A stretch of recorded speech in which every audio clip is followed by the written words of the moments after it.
Patancheru division పరిధిలోని black office ప్రాంగణంలో 2 కోట్ల రూపాయల నిధులతో నూతనంగా నిర్మించిన ప్రభుత్వ సమీకృత కార్యాలయ భవనాన్ని పటాన్చెరు ఎమ్మెల్యే గూడెం మహిపాల్ రెడ్డి ప్రారంభించారు. ఈ సందర్భంగా ఆయన మాట్లాడుతూ ఆదిత్రి హౌసింగ్ ప్రైవేట్ లిమిటెడ్ సంస్థ, జీవీఆర్ ఎంటర్ప్రైజెస్ సంస్థల సౌజన్యంతో భవనాన్ని నిర్మించినట్టు తెలిపారు. ప్రజలకు మెరుగైన పరిపాలన అందించడంలో భాగంగా నీటిపారుదల, గ్రామీణ నీటిపారుదల, పంచాయతీరాజ్, ఇంజనీరింగ్ విభాగం, అంగన్వాడీ విభాగాలకు చెందిన నియోజకవర్గ స్థాయి కార్యాలయాలన్నింటినీ ఒకే భవనంలో కార్యకలాపాలు నిర్వహించేలా భవనాన్ని నిర్మించినట్టు తెలిపారు. నియోజకవర్గ స్థాయిలోని ప్రభుత్వ విభాగాలన్నింటికీ శాశ్వత ప్రాతిపదికన ఆధునిక వసతులతో భవనాన్ని నిర్మిస్తున్నామని తెలిపారు. నూతన కార్యాలయ భవనాన్ని నిర్మించేందుకు సంపూర్ణ సహకారం అందించిన ఆదిత్రి యాజమాన్యం నాగేశ్వరరావు, సురేష్లకు ఆయన ప్రత్యేక కృతజ్ఞతలు తెలిపారు.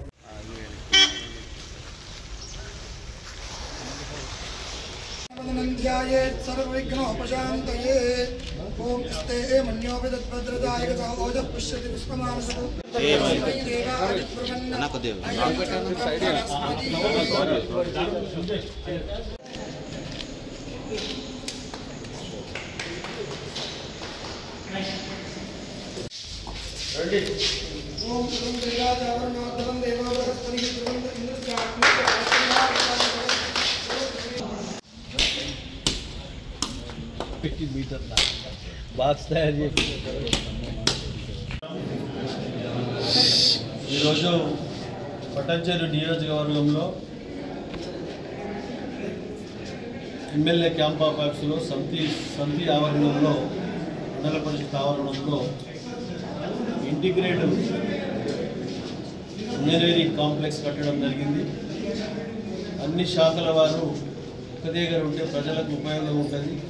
అధికార యంత్రాంగం అంతా భవనం కరెక్ట్ ఉంటే పనిగిర కరెక్ట్ చేస్తారు, ప్రజలకు అందుబాటులో ఉంటారు అన్న ఆలోచనతోటి 2 కోట్ల రూపాయలతోటి దీనిని కంప్లీట్ చేయడం జరిగింది.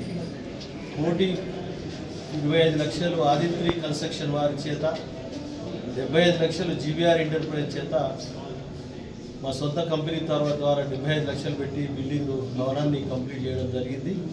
ఎందుకంటే ఈ పటాన్చెరు సమితి మండలానికి, పటాన్చెరు ఈ ఆవరణానికి ఒక చరిత్ర ఉంది.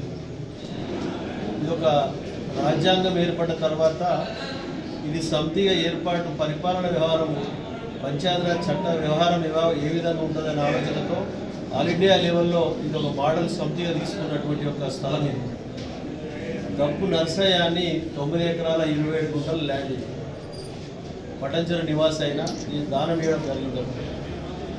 అది ఈరోజు